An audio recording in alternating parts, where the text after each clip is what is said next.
the League of Women Voters of Dane County, and Madison City Channel present Know Your Candidates. Wisconsin State Assembly, District 76. Now, here's our moderator, Cheryl Daniels.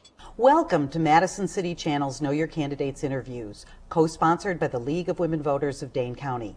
I'm your moderator, Cheryl Daniels, and I would like to introduce one of the candidates for the Wisconsin State Assembly, District 76, Torrey Jaeckle. Therese Berceau was unable to attend due to a scheduling conflict. To start with, you will have 3 minutes to give an opening statement which answers the following question. What is your professional, educational, and civic background that qualifies you for the Wisconsin State Assembly, and why are you running?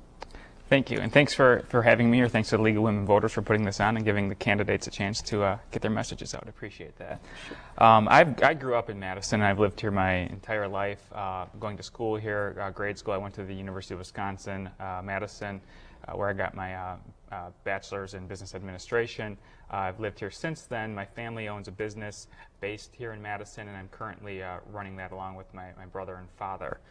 I got into the race because I've lived in Assembly District 76 for about 10 years now, and I have voted in the past 4 elections, and I haven't had a choice when I went to the polls. So I'm happy to be bringing the voters of our district a choice this year. I don't think democracy works if when you go to the polls there's only one option on the ballot. And I've been politically active. I follow politics. I never thought that I would get into politics, but I finally decided that with the way things are going in our state and our country, that now was the time that we needed to get some new, fresh voices into the mix.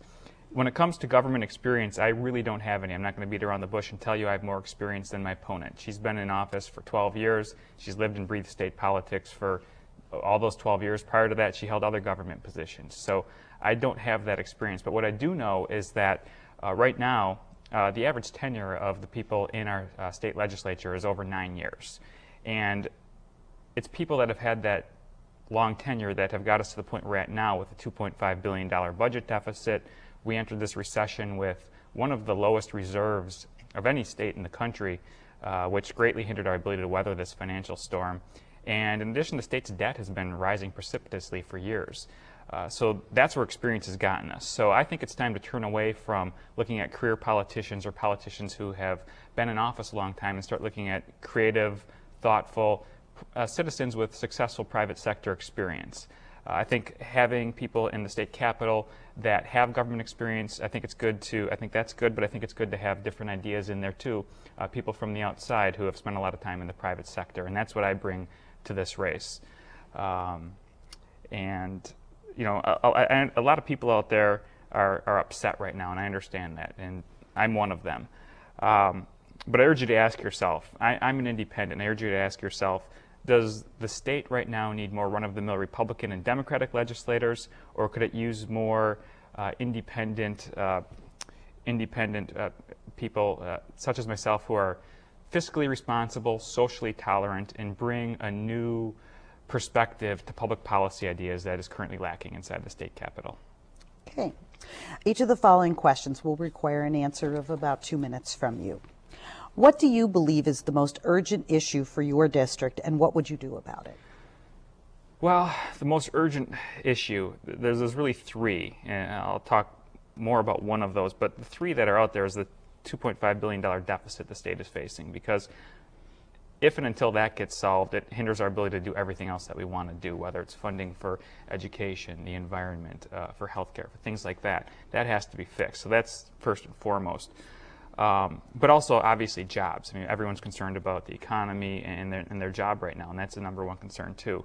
But the other one, the one I want to talk more about, is education. It's the one thing that I have noticed in my district over the past couple of years is the education issue.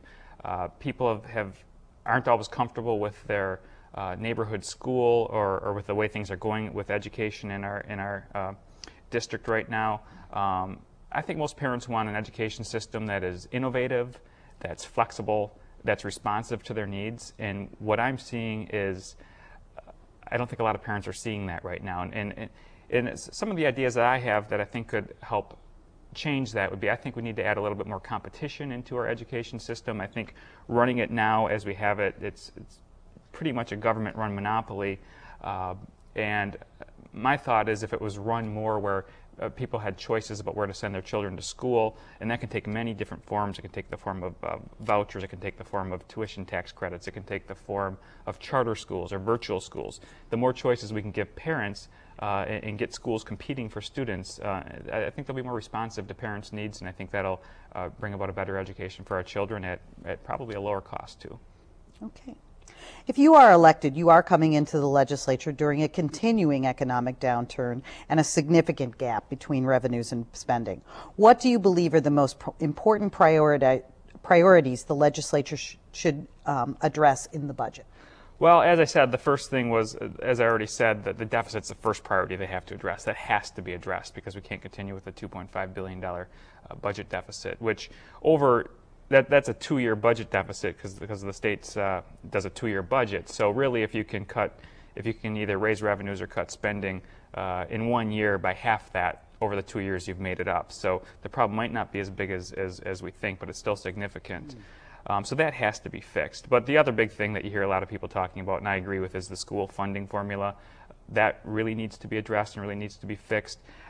I can't sit here and tell you that I've got the magic bullet about how to fix that. All I can tell you is that I want to dig into that and work on it, and I want to get that fixed. When the federal government just gave the state several $1 million as part of a education grant to keep teachers hired and to give to different school districts, and the state distributed that money to school districts based on our current school funding formula. And if you go to the Department of Public Instruction and look at what amount of money each district got, like Madison got several $1 million, Milwaukee I think got over $10 million. There were districts that literally got $2 of that money, and and again, that was based on our current school funding formula. I think that's just indicative of how poor that current formula is, which I think has been in place since 1993.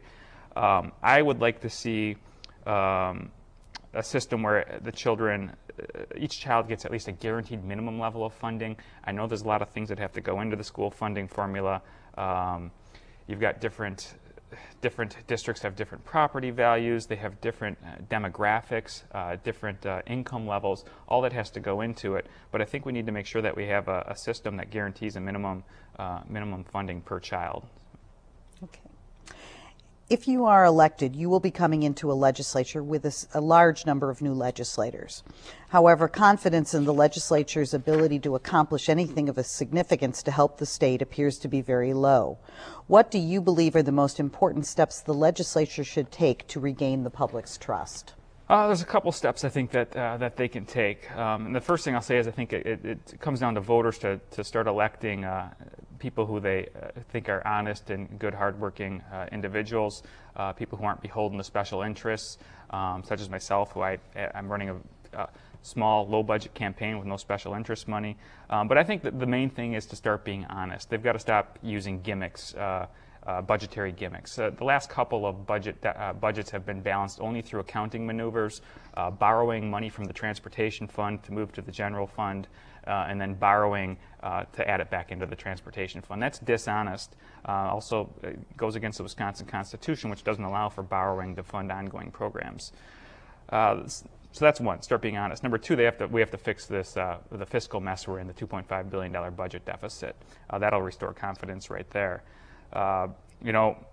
Increased transparency. We currently don't have a government-sponsored spending database. As I've been running, I've been trying to look up different pieces of information about how the state spends money, what it spends it on, and you can find it in various spots. It's on the internet and stuff, and sometimes you find conflicting pieces of information, but we really don't have a government-sponsored state spending database. I think that it's incumbent upon our legislators to create a system where any private citizen can go out there and see what their money is being spent on very easily, summarized very nicely, and right now that doesn't exist, and I think that would go a long way towards ensuring some confidence. Okay.